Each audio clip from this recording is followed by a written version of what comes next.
កណាសូមលើកយកពាក្យថាភគវាមកបញ្យល់ដែលពាក្យនេះស្រង់ចេញពីគម្ពីរវិសុទ្ធមគ្គហើយនឹងស្រង់ចេញពីសន្ទានុក្រមផ្សេងពាក្យថាព្រះភគវាព្រះអង្គមានព្រះនាមថាភគវាព្រោះព្រះអង្គមានដំណើរទៅកាន់ត្រៃភពខ្ជាចោលហើយគឺថាព្រះអង្គមិនត្រឡប់កើតទៀតទេពាក្យថាភពប្រែថាទីកើតភពប្រែថាកំណើតហើយពាក្យថាត្រៃភពគឺភព3ដែលមានកាមភពមាន11ចិនឬហៅថា11ភព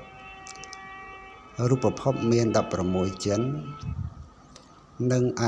រូបភពមាន4ចិនសរុបទាំងអស់មាន31ចិនឬក៏31ភពពាក្យថាភគវាមានន័យសេចក្តីយ៉ាងច្រើនដូចមានពោលក្នុងគម្ពីរវិសុទ្ធមគ្គតែកណាលើកយកខ្លះមកពោលសម្ដែងដូចតទៅន័យទី1ព្រះអង្គមានព្រះនាមថាភគវាព្រោះព្រះអង្គមានដំណើរទៅកាន់ត្រៃភពខ្ជាចោលហើយគឺថាព្រះអង្គមិនត្រឡប់កើតទៀតទេនេះន័យទី1ន័យទី2ព្រះអង្គមានព្រះនាមថាភគវាព្រោះព្រះអង្គវិសេសដោយគុណជាអ្នកប្រសើរបំផុតនិងជាគ្រូប្រកបដោយគុណនៅធម៌របស់គ្រូនេះជាន័យទី2ន័យទី3ព្រះអង្គមានព្រះនាមថាភគវាព្រោះជាវិមុខខន្តិកនាមជាព្រះនាមដែលកើតក្នុងទីបំផុតនៃវិមុខព្រមទាំងការបាននៅសព្វញុត្តញ្ញាណក្រោមដើមពោធិព្រឹក្សនេះជាន័យទី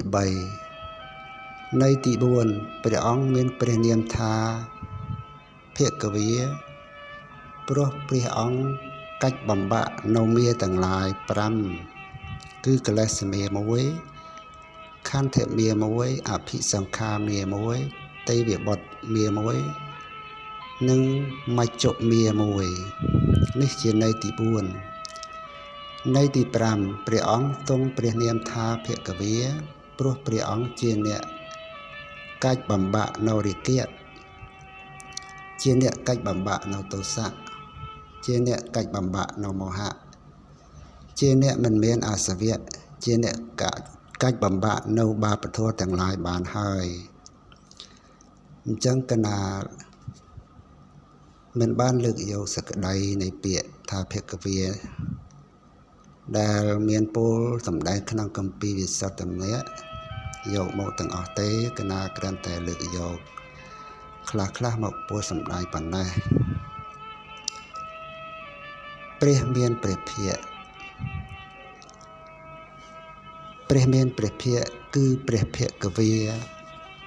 វិសេសដោយករណាគុណជាអ្នកប្រសើរបំផុតករណាគុណគឺថាព្រះអង្គចង់ឲ្យសត្វលោកក្នុងត្រៃភពរួចផុតចាកទុក្ខ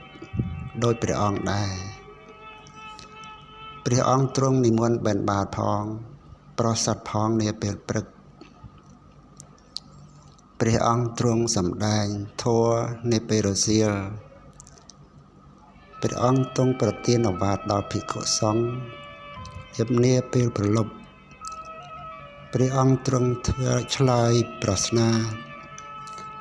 ទេវតាដែលមកសាកសួរនាពេលកណ្ដាលអាធ្រាត្រនិងចាប់ពីកណ្ដាលអាធ្រាត្ររហូតដល់អរុណរាព្រះអង្គទ្រង់ត្រួតមើលសត្វលោកដែលមានឧបនិស្ស័យដែលគួរទៅប្រុសបាន ពុទ្ធជនដូចយើងតើធ្វើបានដោយព្រះអង្គទេមនុស្សមានអំណាចនិងមនុស្សដែលមិនមានអំណាច